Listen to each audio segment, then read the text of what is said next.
ওমানের নীল জলরাশির নিচে যেন এক অন্য পৃথিবী। রঙিন মাছ আর চোখ জোড়ানো প্রবালের রাজ্যে মানুষের ফেলা প্লাস্টিক আর পরিত্যক্ত মাছ ধরার জাল হয়ে উঠেছে নীরব ঘাতক।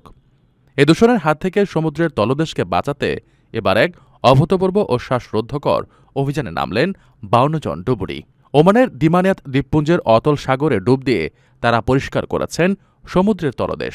তারা সমুদ্রের বুক থেকে প্রায় 800 কেজি প্রাণঘাতী বর্জ্য তুলে এনেছেন। প্রবাল প্রাচীরগুলো এমনিতেই অত্যন্ত স্পর্শকাতর। সামান্য অসতর্কতায় হাজার বছর ধরে গড়ে ওঠা এসব প্রাকৃতিক আস্তানা ধ্বংস হয়ে যেতে পারে। তাই পরিবেশ কর্তৃপক্ষের তত্ত্বাবধানে এই 52 জন দক্ষ ডুবুরি অত্যন্ত সতর্কতার সাথে জলের নিচে ছড়িয়ে থাকা পরিত্যক্ত জাল, প্লাস্টিকের বোতল ও অন্যান্য দূষক পদার্থ হাতে ধরে ধরে অপসারণ করেছেন। তাদের এই সম্মিলিত প্রচেষ্টায় মৃত্যুর মুখ থেকে ফিরে পেয়েছে অসংখ্য সামুদ্রিক প্রাণী ও বিরল প্রবালের দল। দিমানিয়াত দ্বীপপুঞ্জ কেবল ওমানের নয়, পুরো বিশ্বের জন্যই এক গুরুত্বপূর্ণ প্রাকৃতিক সম্পদ।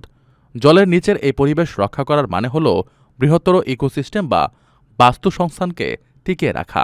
52 জন ডুবুরির এই নিঃস্বার্থ চেষ্টা প্রমাণ করেছে মানুষ যেমন প্রকৃতিকে ধ্বংস করতে পারে, তেমনি চাইলে চরম প্রতিকূলতার মাঝেও তাকে আপন মমতায় সারিয়ে তুলতে পারে।